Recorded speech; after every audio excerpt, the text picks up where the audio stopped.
Hi అందరూ ఎలా ఉన్నారు? ఇవాళ నేను సొరకూర చూపించబోతున్నాను. మాకైతే తోలు తీసేసి ఇచ్చేశారు. తల మాత్రం తోలు తీయలేదు. ఇప్పుడు కొంచెం వాటర్ యాడ్ చేసుకొని నేను రెండిట్లో సెపరేట్గా కుక్ చేసుకుంటున్నాను. ఒక 10 మినిట్స్ కుక్ చేసుకుంటే సరిపోతుంది. ఈలోపు మనం ఒక స్పూన్ ధనియాలు, 2 ఇంచుల అల్లం, ఒక 10 వెల్లుల్లిపాయ రెబ్బలు వేసి మెత్తగా పేస్ట్ చేసుకుందాం. ఇలా ఉడికినాక ఇదిగోండి తోలైతే నేను తల వరకు ఇలా తీస్తున్నాను. తీసేసి దీన్ని వాటర్లో వేసి కడిగేసి తోలు తీసేసిన వాటిల్లో కలిపేస్తున్నాను. కలిపేసి తీసుకొని వీటిని ఇప్పుడు గట్టిగా పిండేసేయాలి. కొంచెం కూడా నీళ్ళు లేకుండా బాగా గట్టిగా పిండేసి ఒక బౌల్లోకి తీసుకోండి. మొత్తం తీసుకున్నాక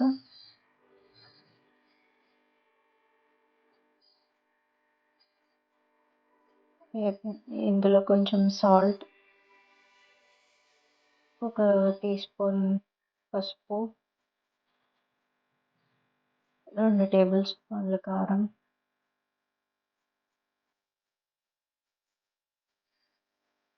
కొంచెం ఉల్లికాడలు, ఇందాక రుబ్బి పెట్టుకున్న అల్లం వెల్లుల్లి పేస్ట్ వేసేసి బాగా కలిపేసుకొని పక్కన ఉంచుకోండి.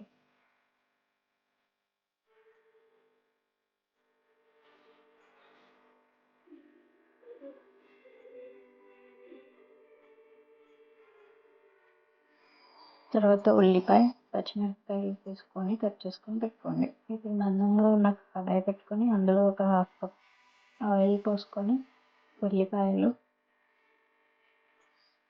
పచ్చిమిరపకాయలు చీలికల్ని వేసి బాగా వేయించండి.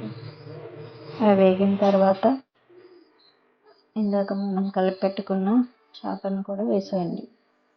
వేసి బాగా ఫ్రై చేయండి.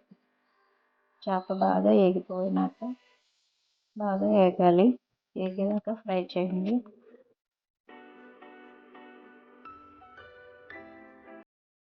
బాగా ఏగినాక కొంచెం కొత్తిమీర కలిపి వేసేసేయండి. వేసి మళ్ళీ బాగా ఫ్రై చేసుకోండి. బాగా ఫ్రై అయినాక ఇదిగోండి మన సొరచేప కూడా రెడీ అయిపోయింది. ఇలా పొడి పొడిగా వచ్చేదాకా ఫ్రై చేసుకోండి. ఇలా చేసి పెడితే చిన్నపిల్లలు, చేపల కూర తినని వాళ్ళు ఉంటారు కదా, అందరూ తినేస్తారు. Thank you.